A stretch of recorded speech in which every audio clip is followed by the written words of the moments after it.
গন্ডগোলের জেরে গ্রাম পঞ্চায়েত অফিসে তালা ঝুলিয়ে দিলেন প্রধান। ঘটনাটি মুর্শিদাবাদের 2 নম্বর সুতি ব্লকের মহেশাইলে।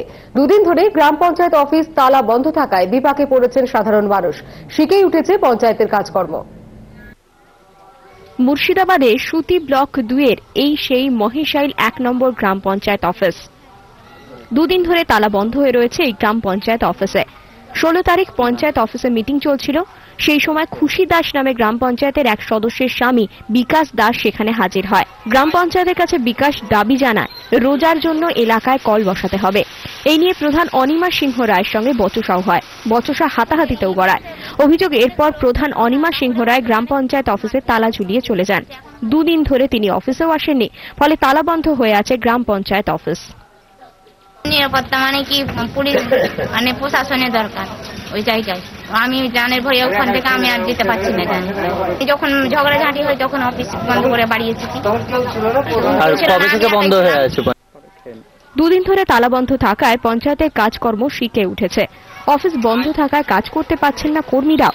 বিপাকে পড়েছেন সাধারণ মানুষ। প্রধানের আচরণে ক্ষুব্ধ উপপ্রধানও। তো কত লোকের যে অসুবিধা হয়েছে, দূর থেকে লোক আসছে যাইছে, ঘুরে যাচ্ছে, হেঁটে আসছে, অসুবিধা কত হয়েছে। এই ঝামেলাটা শুধু পাবলিকের, প্রধানের সঙ্গে কোনো ঝামেলা নেই। তো প্রধানের অর্থটা কি যে তালা কেন মারবে অঞ্চলে? আমি মনে করছি প্রধান একটা উদ্ধত্তপূর্ণ কাজ করছে এবং আইন বহির্ভূত কাজ করছে। আর গন্ডগোলের সময় সমস্ত স্টাফ ছিল পঞ্চায়েতের। স্থানীয় বিডিও জানিয়েছেন বিষয়টি তার কানে এসেছে। গোটা বিষয়টি খতিয়ে দেখা হচ্ছে। নিরাপত্তার অভাব আছেন বলে প্রধান মহিলা তিনি ওই অঞ্চলের ওই জায়গাটা যেতে পারছেন না। ওনার কাছেই অফিসের চাবিটা আছে। আমি ওনাকে ডেকে পাঠিয়েছিলাম, ওনাকে বলেছি কোনো একজন স্টাফের হাতে চাবিটা পাঠিয়ে দিতে, যাতে আজকে একটু খুলে দেওয়া যায় অফিস। সুতি ব্লকের এই গ্রাম পঞ্চায়েতটি কংগ্রেসের দখলে।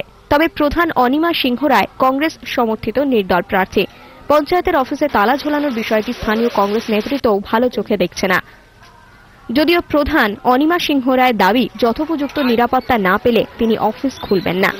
ক্যামেরায় সব্যসাচী বন্দ্যোপাধ্যায়ের সঙ্গে সঞ্জীব সাহার রিপোর্ট, মুর্শিদাবাদ।